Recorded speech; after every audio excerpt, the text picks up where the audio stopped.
পক্ষ থেকে আমার হেমতাবাদ বিধানসভা এলাকা সমগ্র রাষ্ট্রবাদী দেশপ্রেমিক গণদেবতা জনতা জনার্দনকে শ্রদ্ধা শুভেচ্ছা অভিনন্দন প্রণাম এবং জোহার জানাই। এত মা এসেছেন যাদের প্রধানমন্ত্রী বলেছেন শক্তি স্বরূপা। আমার এই দেবী শক্তি মাতৃশক্তিকে আমি নতমস্তকে বিনম্র চিত্তে প্রণাম নিবেদন করি। না জাগিয়ে গেল না, এ বিশ্ব জাগে না। আমাদের এই সভায় জেলার মাননীয় সভাপতি প্রিয় সংগঠক বাসুদেব সরকার মহোদয় আছেন, ওল্ড অলওয়েজ গোল্ড প্রাক্তন সভাপতি মাননীয় নির্মল বাবু আমাদের মধ্যে আছেন, নির্মল দাস, তাকেও শ্রদ্ধা জ্ঞাপন করি।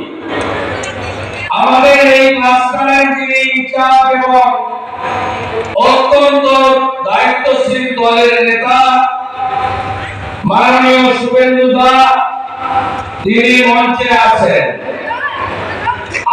আমাদের প্রার্থী ভূমিপুত্র জেলা সাধারণ সম্পাদক কালিয়াগঞ্জ পুরসভার বিরোধী দল নেতা ভাতৃপ্রতিম কার্তিক পাল মহোদয়। আপনারা সবাই চেয়েছিলেন মোদীজি ভূমিপুত্রকে প্রার্থী করুক, যাকে খুশি করুক, ভূমিপুত্র চাই। তাই নাড্ডাজি, মোদীজি, অমিত শাহজিরা আপনাদের ভূমিপুত্রকে এখানে প্রার্থী করেছে।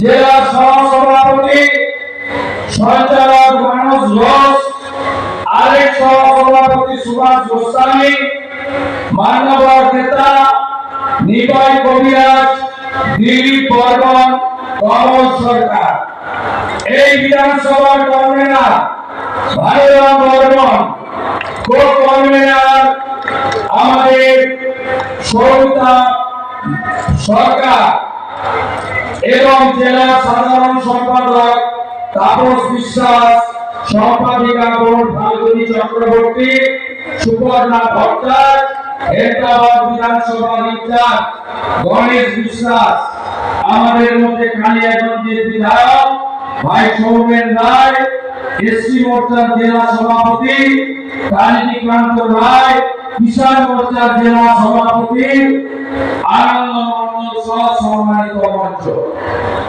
আপনারা নরেন্দ্র মোদীজি 16 তারিখের সভা যা করে দিয়েছেন, গোটা ভারতের মধ্যে এই সভা সবচেয়ে শ্রেষ্ঠ সভাতে পরিণত করেছেন।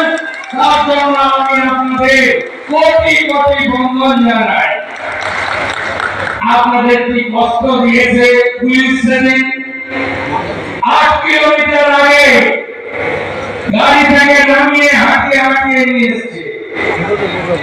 এখানকার যিনি এসপি আছেন থানা আক্তার, তিনি এখানে দায়িত্ব নিয়েছেন।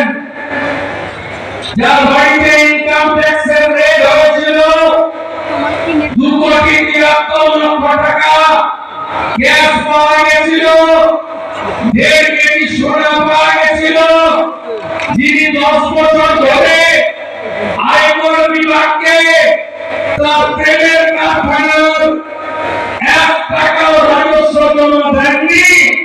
এইরকম একটা অসৎ ব্যবসায়ীকে এখান থেকে জেতানোর কাজ করার জন্য মাঠে পুলিশকে নামানো হয়েছে। বিশেষ করে সংখ্যালঘুরা মুখ ফিরিয়েছেন, কারণ সংখ্যালঘুরা বুঝেছেন মমতা ব্যানার্জির আমলে শাহজাহান শেখের মতো কিছু গুন্ডা তৈরি হয়েছে। সাধারণ গরিব সংখ্যালঘুরা তাদের কাজের জন্য পশ্চিমবঙ্গ ছেড়ে বিজেপি শাসিত রাজ্যে যেতে হয়। তারা বুঝেছেন মমতা ব্যানার্জির কাছে আমরা হলাম তেজপাতা, তরকারিতে লাগে কিন্তু খাওয়া যাবে না।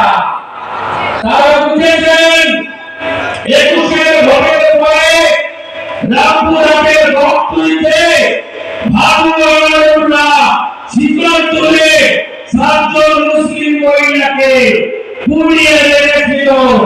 2 মাস আগে গাড়ির নিচে পুকুরের উপর 5 তলা বেআইনি বিল্ডিং চাপা পড়ে চাচা ভিড়া হাকিম মারা যায়নি, কাউন্সিলর তোলাবাদ শামসিকবাল মারা যায়নি, 12 জন সংখ্যালঘু গরিব চাপা পড়ে মারা গেছে। তাই ইসলামপুরে মমতা ব্যানার্জি আজকে বলছেন যে এখানে জোটের সংখ্যালঘু প্রার্থী তিনি দাঁড়িয়েছেন ভোট কাটার জন্য।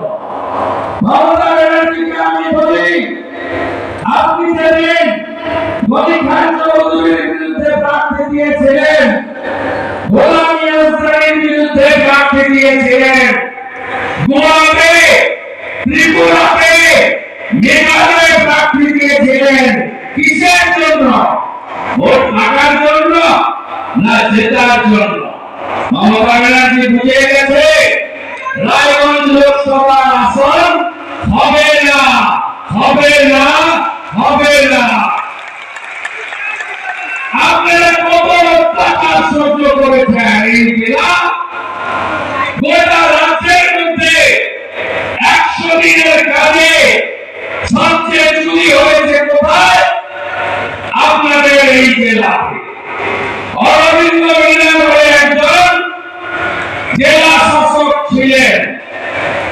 আপনারা ভাবলে অবাক হবেন, গৌতম পালের এনজিওকে দিয়ে মোদীজির পাঠানো স্বচ্ছ ভারত অভিযানে আপনাদের বাথরুমগুলো লুট করেছে এখানকার আগের জেলা শাসক সঙ্গে গৌতম পাল। পেয়েছেন কেউ বাথরুম? 12,000 টাকা করে এই নিয়মে পায়খানাও খায়। আপনাদের এখানে যিনি হাতে মেলে আছেন 21 সালের ভোটে কি বলেছিল মমতা ব্যানার্জি এই মাঠে দাঁড়িয়ে? কলেজ দেব হয়েছে, তোমার দেখা নাই রে, তোমার দেখা নাই, এই তো ফায়ার ব্রিগেড দেব হয়েছে, হয়নি। উল্টো দিকে এই হাফমন্ত্রীর স্ত্রী তিনি 100 দিনের কাজে প্রধান হিসেবে চুরি করে গোটা পশ্চিমবঙ্গে রেকর্ড করেছেন। এর বদলা আপনাদের দিতে হবে। মাইনরিটি স্কলারশিপ, ছাত্র নেই, স্কুল নেই, হাজার হাজার মাইনরিটি স্কলারশিপের টাকা চুরি হয়েছে। এখানে এজেন্ট ছিল পার্থ চ্যাটার্জি, একটা গৌতম পাল আছে, সঙ্গে বেঞ্জামিন, এরা মিলে এই জেলা থেকে বেকার যুবক যুবতীদের কাছ থেকে দোকান খুলে কত কোটি কোটি টাকা লুট করেছে আপনারা জানেন। ওইদিকে গোলাম রব্বানী